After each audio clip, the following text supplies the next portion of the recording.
City. Welcome back to Here in KC.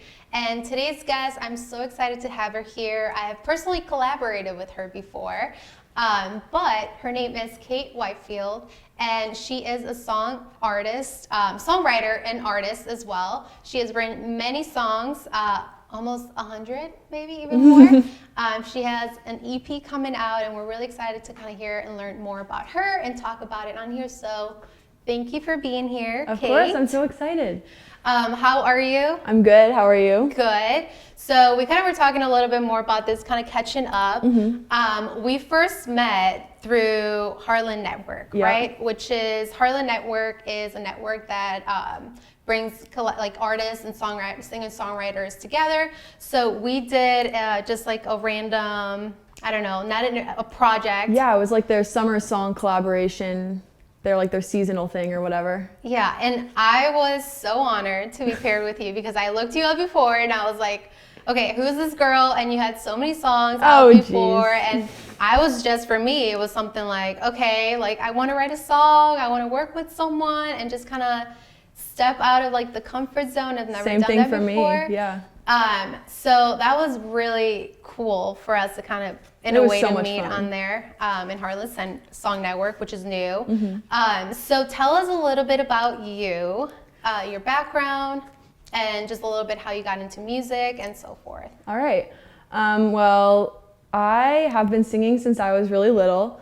I think I just like, just singing around like when you're a really little kid, but the first like performance that I remember is from kindergarten when I did the school talent show. Okay. And I sang, it was some kind of nursery rhyme or something. It's called 3 Little Muffins. It's like 3 little muffins in the bakery shop. And so that's my first like memory. Like I actually remember that, and I remember being nervous, and I remember all that. But since then, I've been doing that, like school talent shows, and more recently, just anything any opportunity I can grab. I've been playing guitar since I was 9. I got my first guitar when I was 9 years old, and writing songs since before then, because I remember we had this little toy guitar and all the strings had broken off. But I wanted to be like Taylor Swift and write songs with guitars. So I like grabbed the guitar and I like pretended to play it even though there were no strings. And so I wrote a song and I wrote like the melody and the words and all that. And then later I learned how to play guitar, and so I put the guitar to that song. And obviously I write songs with the guitar now, a real guitar.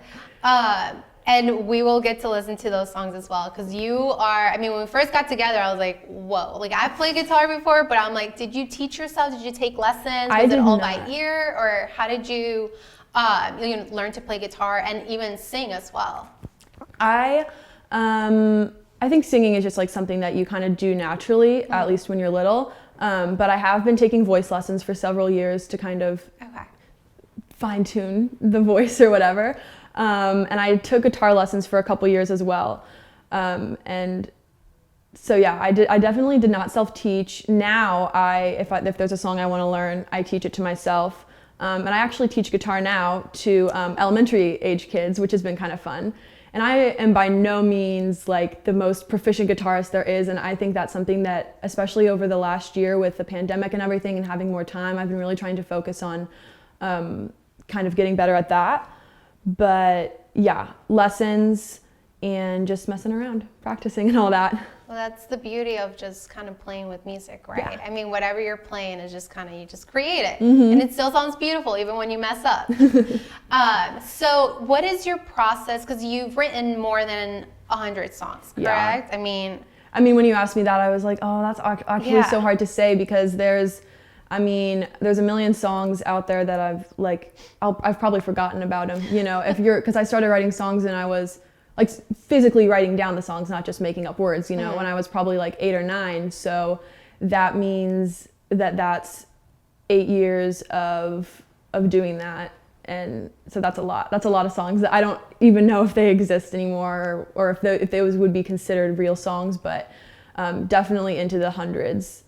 Whereas songs that I like and I'm proud of, that's a much smaller number. But so what's your process of writing a song? Do you have a notebook? Do you have something you look back to on your phone? Like, what's your process in writing or starting a song? When I was younger, I kept a songbook. But as I've gotten older, I've kind of realized that felt really forced for me to try to be like to just sit down and take the book out and write a song.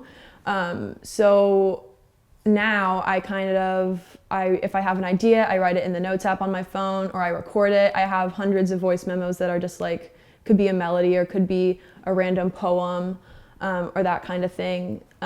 So sometimes if I'm like feeling very inspired, I can write a whole song. Sometimes I'll just be like, oh, I kind of like that. Like, let me save it for later. And then later combine different melodies and notes that I have written. So it's kind of hard to say if there's a true process because it always changes. Sometimes it's guitar first. Sometimes it's words. Sometimes it's melody. Sometimes I'll write something and I won't go back to it until like 6 months later. And I'm like, oh, finally I can use this. Okay. Which that's kind of my favorite thing because I'm like, oh my gosh, 6 months ago when I wrote this, little did I know that it would turn into like a real piece of art. So, well, that's awesome. So, is there an emotion? I mean, or like you mentioned, you just got on the go, something will come to you. But is there something to where, because I love music, and I know music touches your emotions and your feelings. Is it something that draws to you? It's like, oh, like I need to write this down through like a specific emotion, or is it just you going to the grocery store and buying tomatoes, and all of a sudden you just get a spark of idea? I think definitely emotion plays into it. And that's probably more often than not. So it's like if I'm feeling something, I write it down and then maybe I don't feel that way again for a long time and that's why I go back to it. Or maybe I'm feeling something but I don't really quite know how to articulate it yet. And so then again, I go back to it.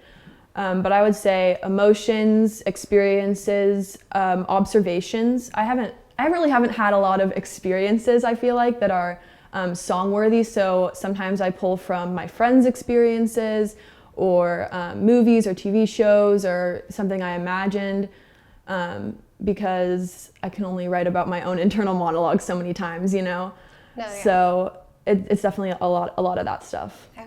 And I think we had that conversation too. I mean, when we first met, I was like, okay, like, where do you draw inspiration from? Yeah, because we had to decide what to write a song about. Right. And it was such a weird place too because it was during the pandemic and I'm a teacher. And I'm a student. And you're a student. Yep. And we're like, okay, let's write about... Find that common ground. Exactly, like from our perspective. And that's how we wrote a song, which it was something really special for me because it's the first song that I ever collaborated with anyone with or just even made a song. So that was beautiful. You also do a lot of covers, correct? Like on YouTube? Yeah. Okay, so what, what gets you to just all of a sudden say, hey, I want to make a cover of this song? I definitely, that's so hard because I think I have to like the song. I have to find the song, I have to like the song. And I tend to gravitate towards more kind of like folksy, mellow songs. Like those are my favorite to sing and my favorite to perform. So then in some cases I'm like, oh, maybe I need to get out of my box a little bit. And then sometimes especially with my Instagram and my YouTube, when I'm not like performing live and I'm just trying to, do it just for fun or to have something to do or to have something to put out there, I'm like, okay, well, what's happening right now? Like I'll do a holiday song if it's the holidays or like for the new year, I did a cover of 2021 by Vampire Weekend because I love Vampire Weekend and it was 2021 was coming up. So kind of things like that. And I think that was a good opportunity because normally I wouldn't cover something like 2021, which is kind of a more experimental one of Vampire Weekend songs, I would say. It's just like a repeated verse basically, and there's a little bit of a guitar part, so I got to learn that, and I got to use a guitar that I don't normally use. And I've been working lately on trying to get like side-by-side videos on YouTube. I saw that, it's so creative. Do you want to explain it a little bit? Yeah, it's like I have the most amateur process you can think of. I like record a video of it, and then I extract that video, or I extract the audio from the video, put that into GarageBand, and then usually that's where I go over and record the like the guitar part over that, the extra little like guitar riff over the main guitar. And add in harmonies if I'm doing that. And then I will record myself playing the guitar part to add that visual over the guitar part I already recorded in GarageBand. And then I'll put it all into iMovie. So it's like, it's very, it feels very like makeshift, but it's really fun. Like my room my room always ends up a mess, like after a day when I do something like that, because I've got to move stuff around to like use this outlet or to get like the good recording space. So if my The room's lighting, like, everything. yep, exactly. So it's like, then it's kind of fun to stand back at the end and be like, oh my gosh, I'm physically exhausted, my room is a mess, but here's what I have. So Okay, there's this one specific song that when we first met, I was like looking at your covers, you know, over here like fangirl, because you were so talented, and you guys at home will see that she is so talented. You are. Thank you. But one of those songs is called "I Can't Breathe." Do you want to talk just a little bit about that, and we can play it a little bit too? For sure. And that, I think, kind of goes back to what we were talking about earlier. That's an example of having an emotion and then turning that into a song. I wrote that following George Floyd's death in May, and I was just feeling very sad, very helpless, very small, and kind of like it was just very hard for me to deal with. And so kind of writing that song was like a coping mechanism in a way. And I think it helped me like articulate my thoughts, because I feel like I was trying to think like, oh, like what's the solution? Like how do I like live with this, like this information? And I saw a video of the event, which was just horrifying. So writing that song kind of helped me deal with those emotions and be able to express them in a way that is genuine and authentic to myself. And so yeah, that's kind of where that came from. That is definitely one of the heavier songs that I've written, but I felt that it was important to put it out there because I know that there's probably a lot of other kids my age who have been lucky enough to grow up in an environment where we're not necessarily exposed to that kind of dark and scary stuff. And I didn't know if maybe other people were probably feeling the same way I was. So I don't know. I just thought it was important to be like, to just show what I was feeling and be honest. Well, that's beautiful, because when I listened to it, and we're going to play it in a little bit too, it was emotional. Because it came out, you know, all of this, and even now, I listened to it before, you know, we came into the interview, and I was like, let me listen to this song again, and it's very raw, it's very simple, but it has a message.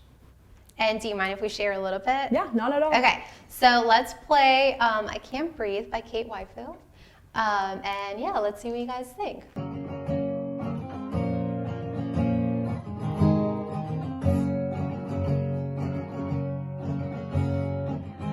Watched a man get killed on my phone,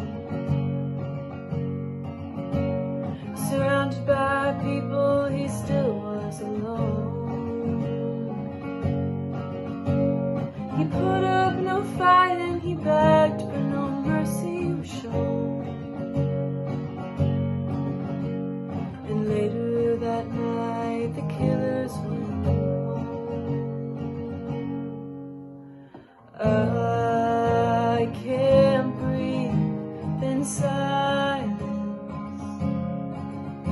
Another fruitless act of violence.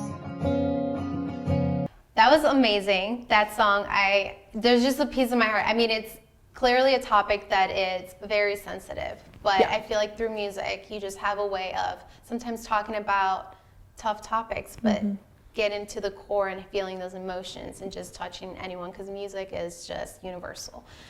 So would you mind sharing with us a little bit of a cappella style of that song? All right. I watched a man get killed on my phone,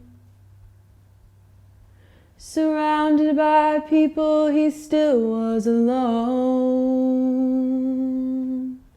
He put up no fight and he begged, but no mercy was shown. And later that night the killers went home.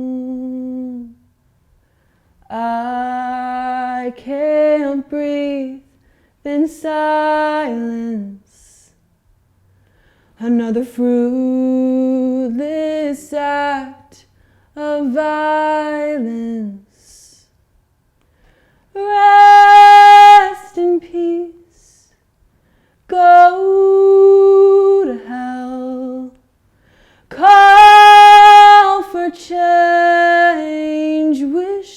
the family well, still it stays the same. Another day, another name. And then it goes on.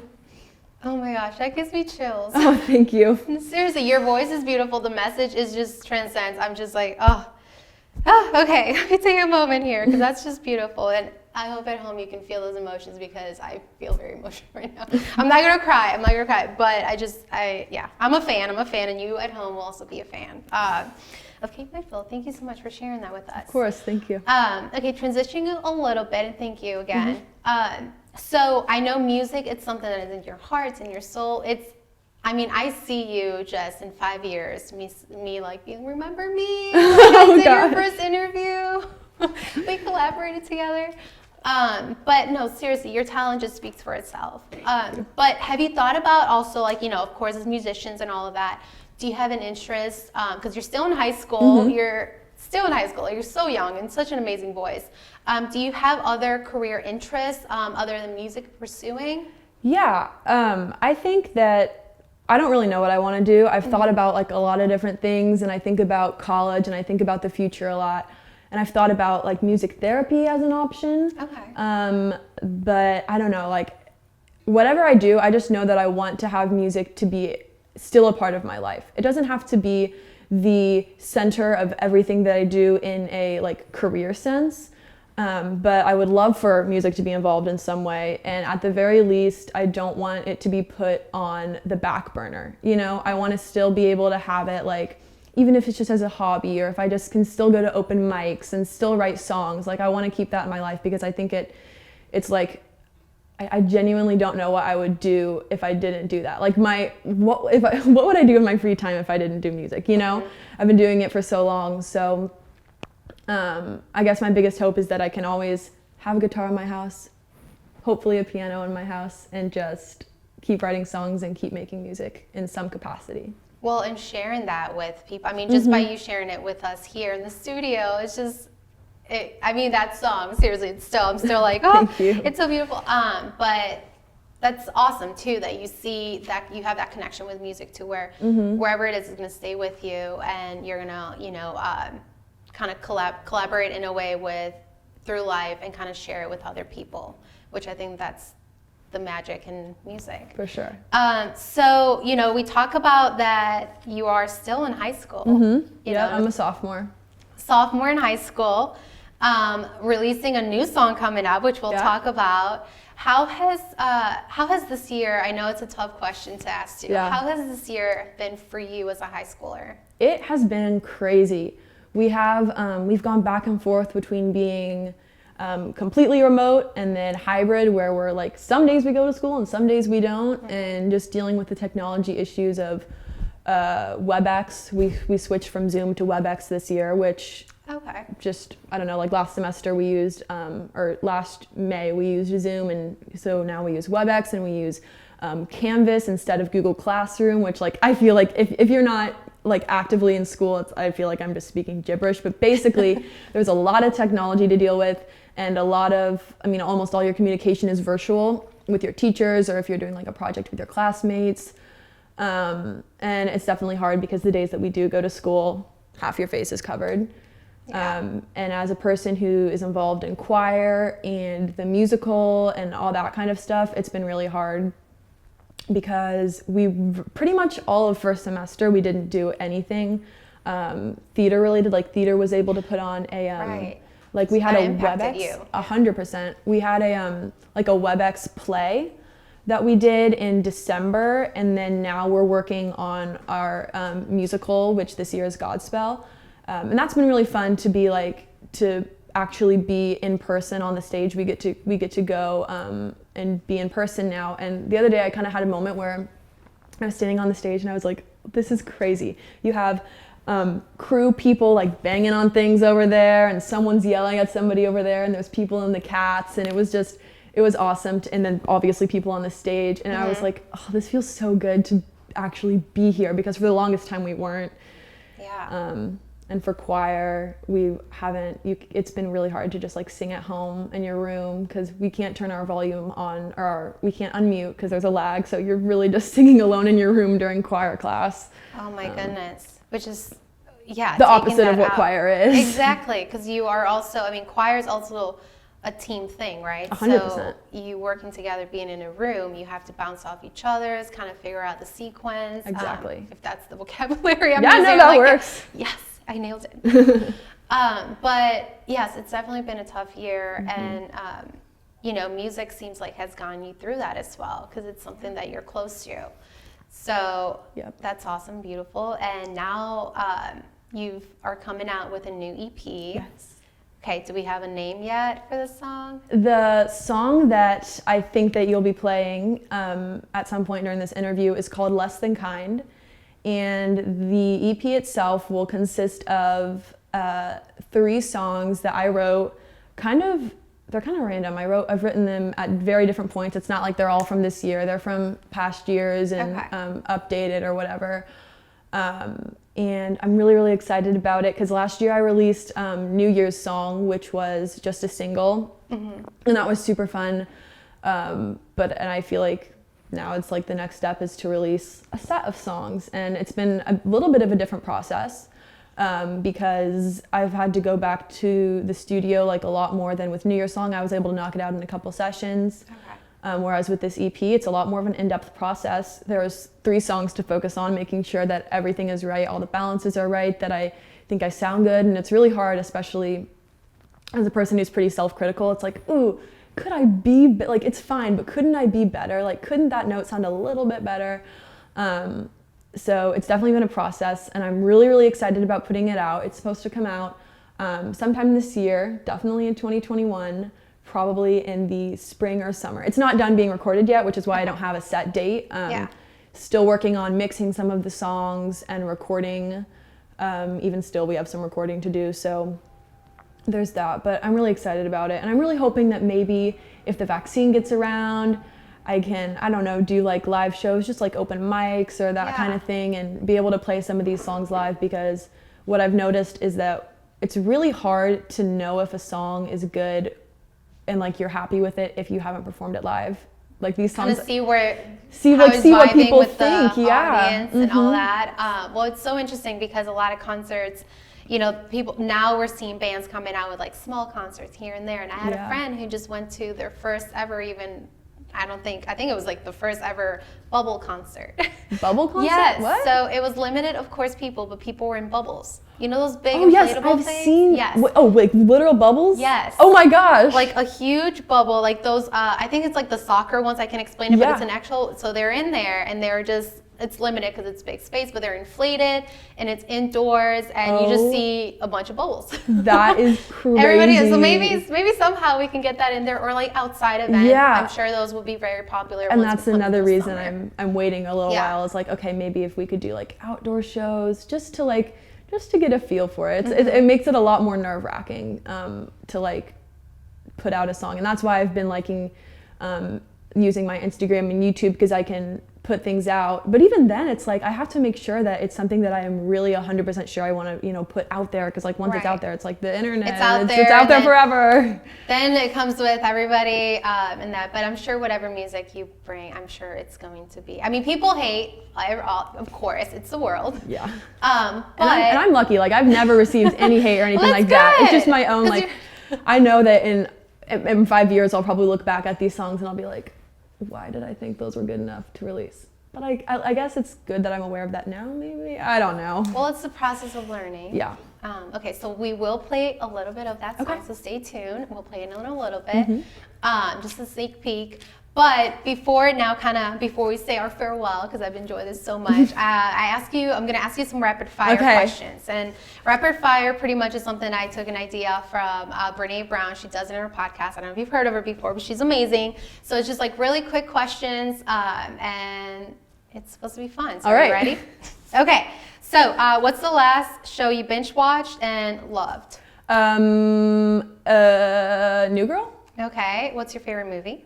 Cinema Paradiso. Okay, concert you'll never forget. A what? Concert you'll never forget. Reputation, Taylor Swift. Or honestly, read Taylor Swift, because that was my first real concert, and it was just amazing. Taylor Swift. I've never been to a Taylor Swift concert, and They're still have yet to go. Even if you don't like her music, you'll just be blown away by her performance. And I know you feel do like her music. It'll be a monumental time in my life when I do that. Favorite meal?